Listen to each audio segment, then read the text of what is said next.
Bom, espero que todos estejam bem. Eu sou Maurício e nosso grupo vai falar sobre instabilidade em sistemas realimentados. O grupo é composto pelo Bruno, pela Larissa, pelo Luiz Gustavo, por mim, Maurício, pelo Paulo Eduardo, pelo Rodolfo e pelo Vinícius. Então, antes de tudo, nós temos que falar dos sistemas realimentados, que no caso aqui nós estamos falando especificamente de um sistema com realimentação negativa. Como a gente pode ver ali na figura como exemplo, um amplificador com uma função de transferência HDS foi colocado em uma malha fechada. Como a gente pode ver ali na figura, a entrada, temos o amplificador e depois a realimentação negativa na entrada novamente.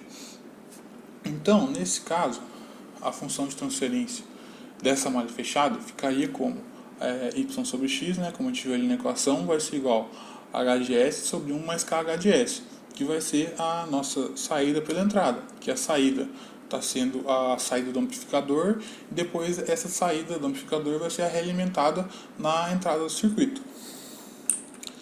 Então, agora vamos falar sobre os critérios para instabilidade desse sistema, né, de um sistema realimentado. Antes de tudo, a gente tem que pensar sobre o que iria acontecer se em uma certa frequência de entrada a transição da malha, o ganho da malha KH de J ômega 1 fosse igual a menos 1. Nesse caso específico, se esse ganho de malha fosse igual a menos 1, o sistema de malha fechada ia prover um ganho infinito. Por que ia prover um ganho infinito? Antes de tudo, a gente tem que interpretar o que seria esse menos 1. Esse ganho de malha igual a menos 1. Esse ganho de malha igual a menos 1 nos fala que o módulo do ganho em si é igual a 1 e a sua fase em relação à entrada é de menos 180 graus. O que essa fase de menos 180 graus vai representar? Eu estou aplicando uma entrada no sistema e então a minha saída vai ser 180 graus defasada a ela, ou seja, ela vai ser contrária, né, à minha entrada. E ela ser contrária à minha entrada vai acabar fazendo com que, na minha realimentação, como eu tenho uma realimentação negativa, essa saída que é contrária à entrada vai acabar sendo somada à entrada. Porque a realimentação é negativa e a fase está totalmente ao contrário. Então, quando eu somar essa saída com uma fase totalmente contrária à entrada, quando eu subtrair, né, essa saída com uma fase totalmente trocada à entrada, é como se eu estivesse somando a saída à entrada. Então, toda vez que eu aplicar uma entrada, a saída, né, que vai ser essa entrada que vai ter um ganho, vai ter uma fase trocada, sempre vai ser somada a entrada e vai entrar no sistema novamente.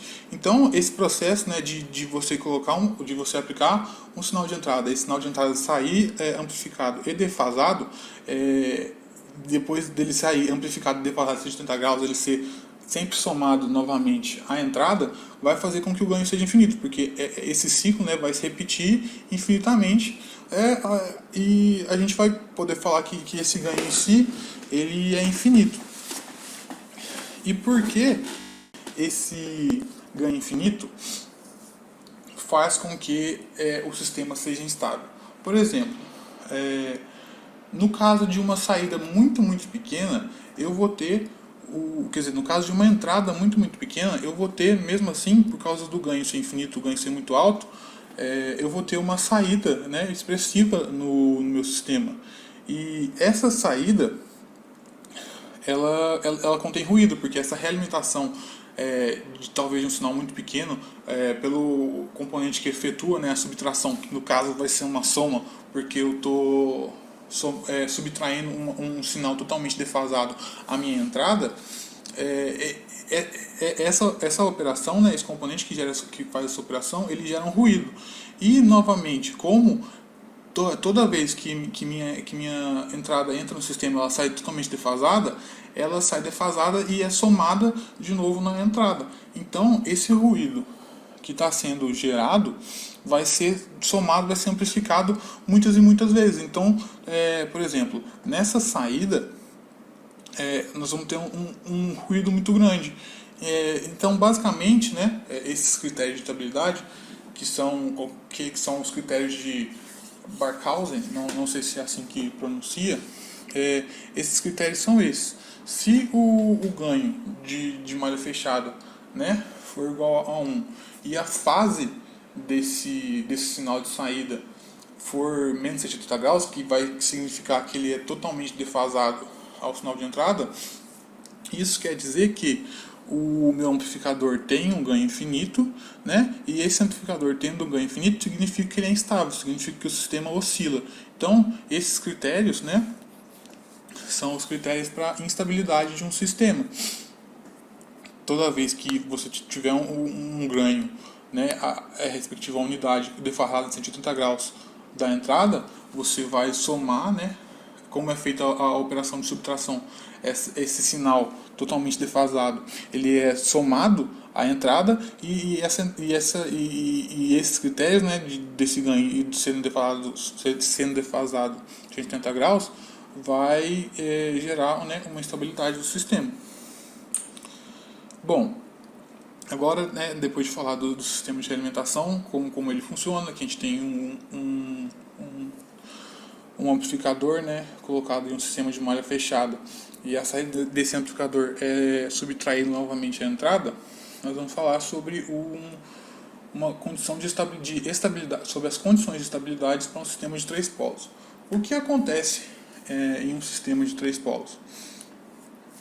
Em um sistema de três polos, como a gente pode ver, exemplificado pelas figuras ali, toda a entrada em um sistema de três polos vai ter a sua saída defasada de 180 graus a entrada, né? E como eu acabei de falar, a gente viu nos critérios de instabilidade, isso, né, você ter uma saída totalmente defasada em 180 graus da entrada, faz com que na realimentação, como é uma realimentação negativa, essa saída defasada, quando for subtraída da entrada, ela vai ser somada à entrada, e isso vai produzir o ganho infinito. Então, no caso de um sistema de três polos, que a sua saída ela é totalmente defasada em 180 graus da entrada, essa realimentação, né, como eu já falei várias vezes anteriormente, essa saída defasada vai ser somada à entrada. Então essa soma vai produzir um ganho infinito, e é o que eu falei, vai produzir um ruído, esse ruído vai ser muito aumentado, né, e esse ruído vai ser bem expressivo na entrada. Então, o que a gente tem que fazer para um sistema de três polos ser estável? Para evitar, né, essas oscilações, né, que é o critério de Barkhausen, que fala que se o ganho for maior ou igual a 1 e for totalmente defasado da entrada em 180 graus, esse sistema vai ter oscilação. Então, nós não podemos deixar que um sistema com três polos tenha essas características. Então, para um sistema de três polos ser estável, nós não podemos deixar que o ganho seja maior ou igual a 1, né? E seja defasado a 180 graus da entrada. Então, em suma, né, resumindo bem assim, esses critérios, para garantir a estabilidade de um sistema em realimentação negativa, a gente tem que ter certeza que o ganho da malha ele caia a uma unidade antes que a defasagem seja menos de 80 graus. Desse modo, garantindo que o ganho da malha caia uma unidade antes que a defasagem seja menos de 180 graus, a gente faz com que o critério de Barkhausen não seja válido. E desse modo, esse critério de Barkhausen não sendo válido, a gente garante que o sistema não tem oscilações. E desse modo, né, o sistema não tendo oscilações, nós garantimos que o sistema seja estável. Me chamo Rodolfo Lage e eu vou estar explicando para vocês aqui um pouco sobre margem de fase e compensação em frequência.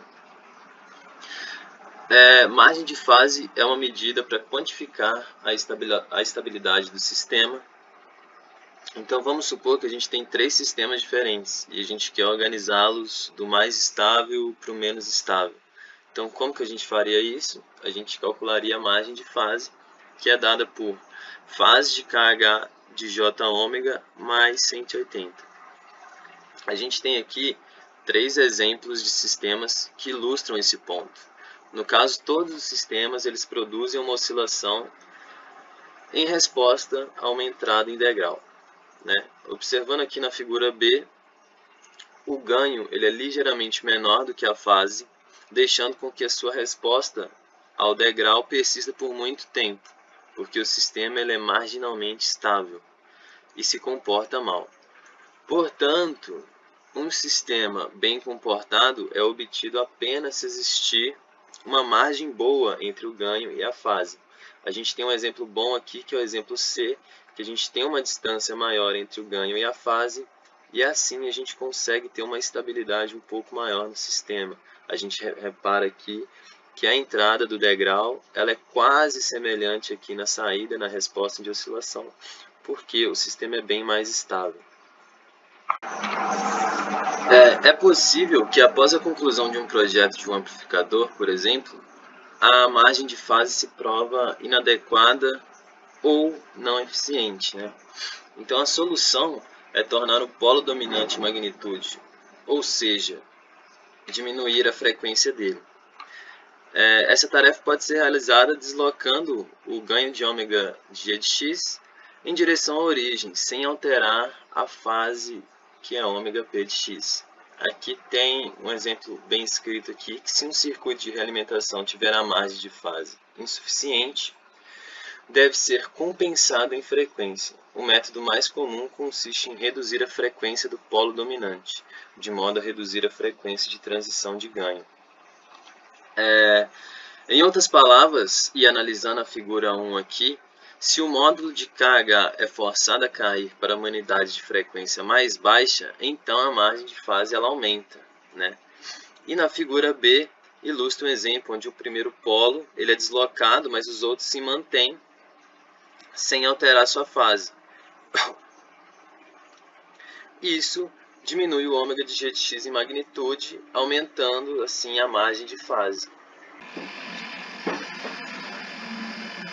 Quando a gente fala de necessidade de estado de saída, a gente está chamando a atenção para uma função importante que o estado de saída tem para o amplificador, que é fornecer uma saída de baixa resistência para que ele possa entregar o sinal de saída para a carga sem perda de ganho, né? É interessante ressaltar que o estado de saída, como sendo o último estágio de um amplificador, ele vai trabalhar com maiores sinais, com sinais de amplitude maior, em consideração os outros sinais dos estágios anteriores, justamente por ele ser o último estágio do amplificador.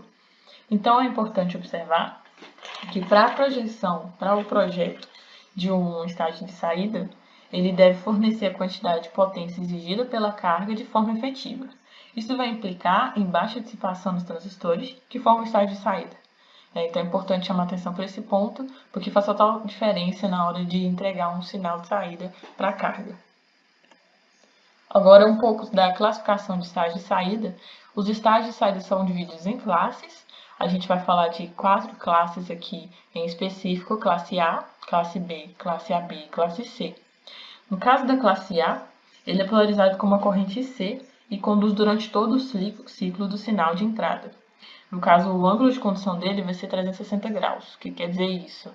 Se a gente considerar o sinal como um círculo completo, ele vai estar conduzindo todo o sinal, vai estar trabalhando com todo o sinal. Então, por isso, ângulo de 360 graus. Com isso, ele vai abranger todo o sinal, né, de entrada, e a fidelidade dele, no caso, é maior, por causa disso mesmo. Né? Ele utiliza todo o sinal para fazer o trabalho. Já o classe B, ele vai ser diferente nesse ponto, porque ele conduz durante metade do ciclo apenas e é polarizado com uma corrente CC nula, né? O ângulo de condução dele é de 180 graus e o ponto fraco dele é que ele trabalha acima de 0,7 volts. É preciso ter essa atenção para que ele passe a trabalhar. No caso dele, ele tem um bom rendimento de potência, mas uma baixa fidelidade no sinal, né? Ao contrário do classe A, como a gente já viu. Aí a gente vem com o classe AB. E no caso é uma classe intermediária entre A e B. Ele tenta trazer melhorias dos problemas antes apresentados pelo A e pelo B. No classe AB ocorre a polarização do transistor com uma corrente CC diferente de zero, mas muito menor que a corrente de pico do sinal senoidal. Isso implica em um intervalo de condução ligeiramente maior que o semiciclo. O ângulo de condução dele é maior, então, que 180 graus, porém muito menor que 360 graus. Ele vai estar aparecendo mais aí. Classe C, ele não é tão utilizado, porque o ângulo de condução dele é menor que 180 graus. Então tem um pouco aproveitamento aí desse sinal.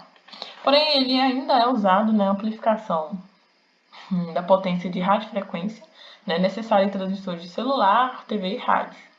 Já os amplificadores de classe A, B e B são usados como estágio de saída de ampliopes e amplificadores de áudio de potência. Eu sou Paulo Eduardo e eu vou falar um pouquinho sobre o estágio de saída classe A. O circuito que eu estou mostrando aqui, ele mostra uma operação de coletor comum Q1, polarizado, com uma corrente constante I, que mostra que IE1 ele depende diretamente de I mais IL. A corrente de polarização I deve ser maior que a maior corrente da carga negativa, caso contrário, o Q1 é interrompido e a operação de classe A não vai ser mais mantida. A característica de transferência do emissor é descrito por VO menos igual a VI menos VBE1, em que VBE1 depende diretamente de IE1, que por depender de IE1 depende diretamente de IL. Se ignorarmos as mudanças relativas pequenas em VBE1, 60 mV para cada mudança de fator de 10 na corrente do emissor, a curva de transferência linear, que está no gráfico, mostra o limite positivo do linear. A região é determinada pela saturação de Q1. Portanto, Vomax igual a VCC menos VCE1 saturado.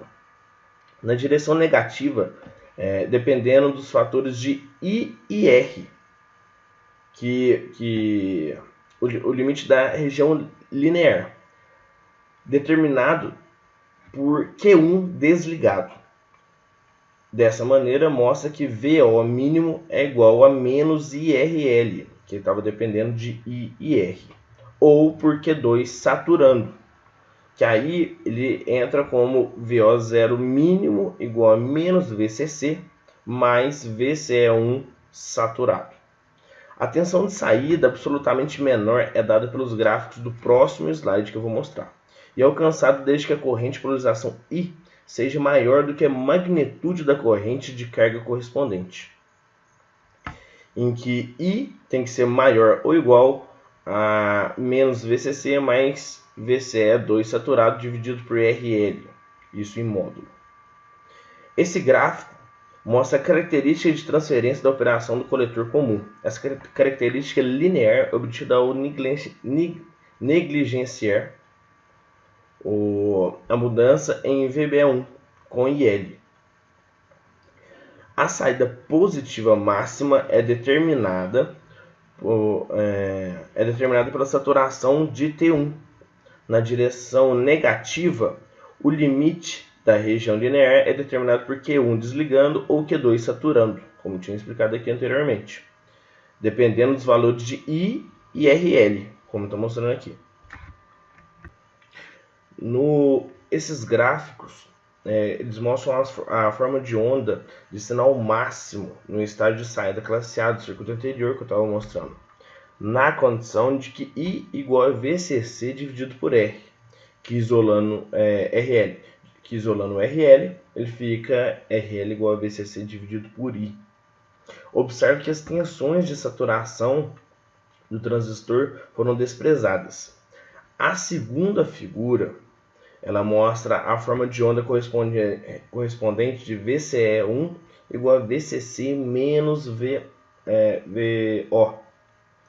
Agora, assumindo que a corrente de polarização I é selecionada para permitir uma corrente de carga negativa máxima de VCC dividido por RL, ou seja, I fica igual a VCC dividido por RL.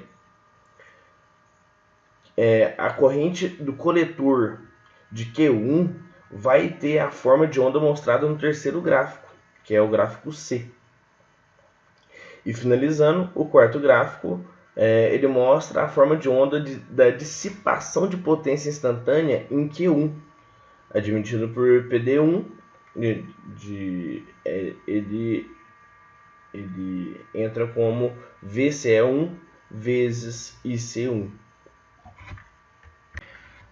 A eficiência de conversão de energia de um estágio de saída é definida como eta equivalente à força de carga PL dividido pela alimentação de energia PS. Para o coletor comum do circuito que eu mostrei anteriormente, assumindo que a tensão de saída é uma senoide, com valor de pico de VO, a potência de carga média vai ser PL igual a VO dividido por raiz de 2 ao quadrado dividido por RL, que é igual a VO ao quadrado dividido por RL vezes meio. Como a corrente em Q2 é constante, a energia retirada da fonte negativa é VCC vezes I. A corrente média em Q1 é igual a I, e portanto a potência média extraída do fornecimento positivo é VCC vezes I. Assim, a potência média total de alimentação é igual a 2 VCC vezes I. Combinando as equações, a gente chega de que eta é igual a 1 dividido por 4 vezes V0 ao quadrado dividido por I vezes RL vezes VCC. Substituindo, a gente chega nessa equação aqui. Uma vez que o V0 é menor ou igual ao VCC e V0 é menor ou igual a I vezes RL, a eficiência máxima obtida que a gente consegue chegar é aqui, em que V0 é igual a VCC e é igual a I vezes RL. A eficiência máxima atingível é de 25%. Por ser um valor bastante baixo, o estádio de saída classe A raramente é usado em aplicações de alta potência, menor que 1 watt. Observe também que na prática, a oscilação da tensão de saída é limitada a valores mais baixos para evitar a saturação do transistor e distorção não linear. Assim, a eficiência alcançada na prática geralmente é de 10 a 20%. Pessoal, esses são os exercícios propostos por nós. Aqui tem um exercício do Cedra, a gente trouxe aqui também um do Hasav. E espero que vocês tenham aproveitado a nossa apresentação. Espero que a gente tenha passado todas as informações possíveis da melhor forma possível. E muito obrigado.